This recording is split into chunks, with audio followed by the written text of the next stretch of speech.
staff, a lot of things that have to happen to get everyone their fair share.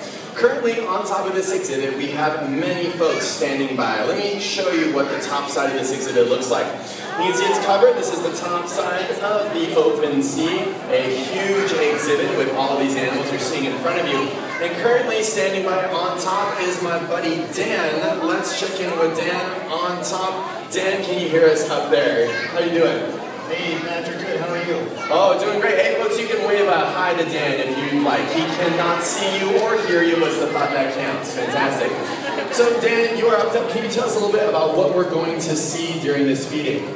Patrick, we have about almost 100 pounds of assorted seafood that we're going to be doing two kinds of feedings today. We're going to do something called a broadcast feeding, where we have staff up above here right now. They're going to be throwing handfuls of food in. And we're also going to do something called targeted feeding with our green sea turtle. Maybe you can show them a little bit of what that looks like. Yeah, I'll show them what the turtle feeding is going to look like. So this is Reggie right here, one of our aquarists, and he's one of the people that take care of our green sea turtles. Now this right here is what's called a targeted feeding. We'll put in a buoy into the water, then hopefully the turtle will go over to that buoy and receive its green bell pepper and romaine lettuce. We feed them a vegetarian diet at the aquarium. You can see this is a very enthusiastic turtle, and a very excitable turtle. He needs to calm down a little bit based on this video footage. Now, we also feed many of the other animals in here in a targeted fashion. You can currently see our big green sea turtle in the right-hand side of the exhibit. She weighs about 300 pounds, and we think that she's in her 60s at this point. So that's our green sea turtle. We'll see if she's interested in going and getting her food, and that's a targeted feeding for the slower swimmers. We need to get them out of the way and on the edges where they can receive their food. That way, they're not competing with the faster fish.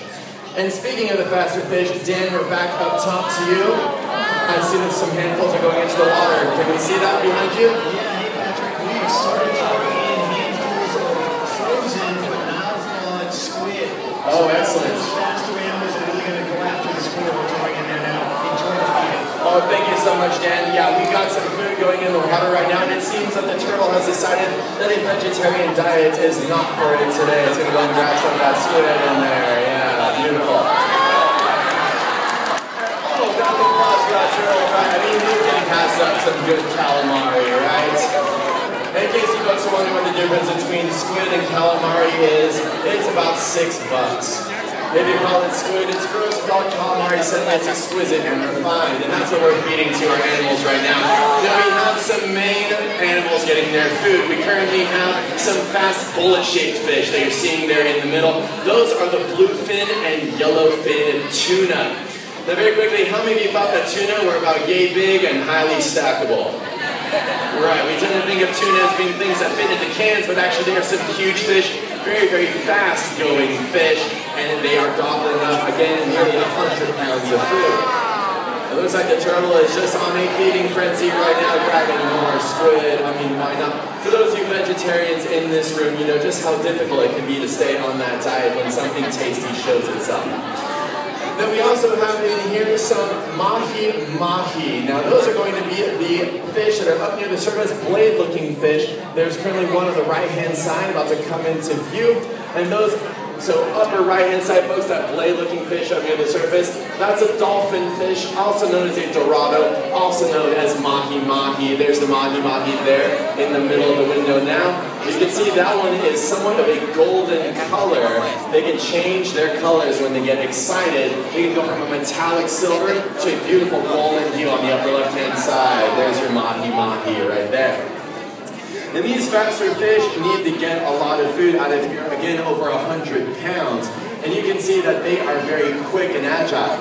If you watch the tuna as they swim by, they have fins that are popping up and down on their back and on their belly. Those fins are essentially brakes for the fish. They can get going very, very quickly and then turn on a dime.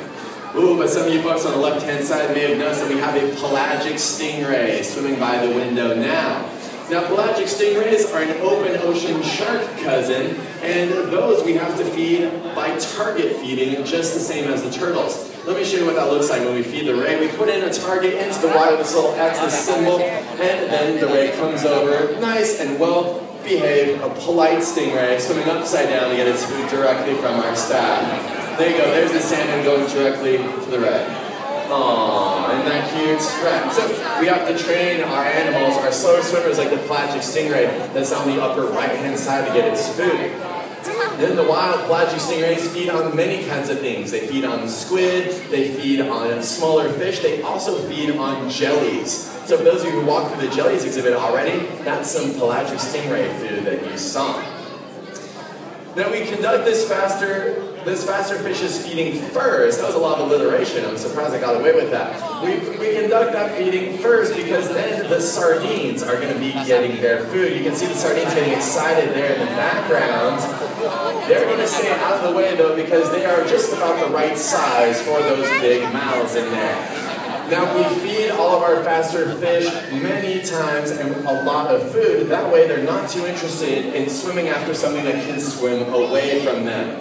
Just like if you kids out there have parents that make you sandwiches, there's no real incentive to make your own sandwich.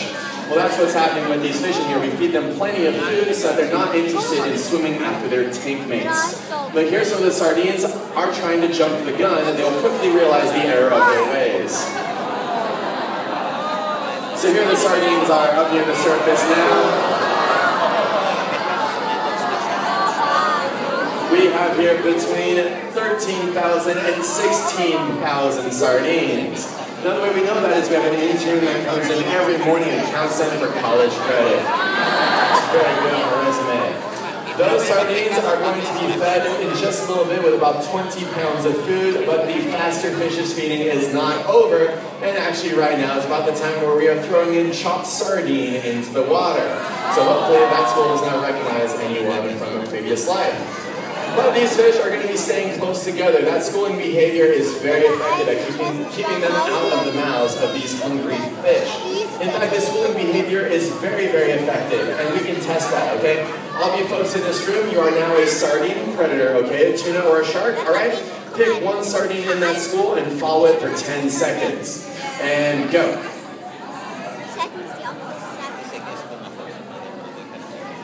Can't follow. Okay, how many of you are still succeeding? Be honest. Alright, you can see just how difficult it is to follow one fish in that school. That schooling behavior is very effective at keeping them away from their predators. You can see one of the mahi-mahi there, the dolphin fish, is getting a little bit excited about the sardines being up near the surface, currently trying to see if there are any stragglers in there. Now these fish, on top of being very confusing with all of their friends, they're also playing the odds, because the more friends you have, the more likely it is one of your friends is going to get eaten and not you. And that's why schooling behavior is very effective. In fact, some of the oldest sardines ever caught were over 25 years old. Imagine that kid is 25 years in school. That could be your future too. You don't have to be a sardine.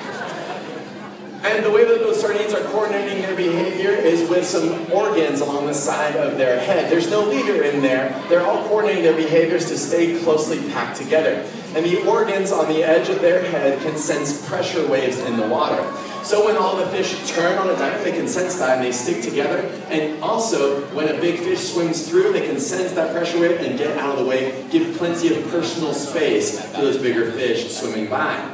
And right now the food is going in for the sardines. We have about 20 pounds of fish pellets, the same sort of pellets you might be feeding your fish at home, kids, and also some krill is going in there now. Now krill, of course, is fed on by whales, and many animals end up eating things that eat krill, like those sardines.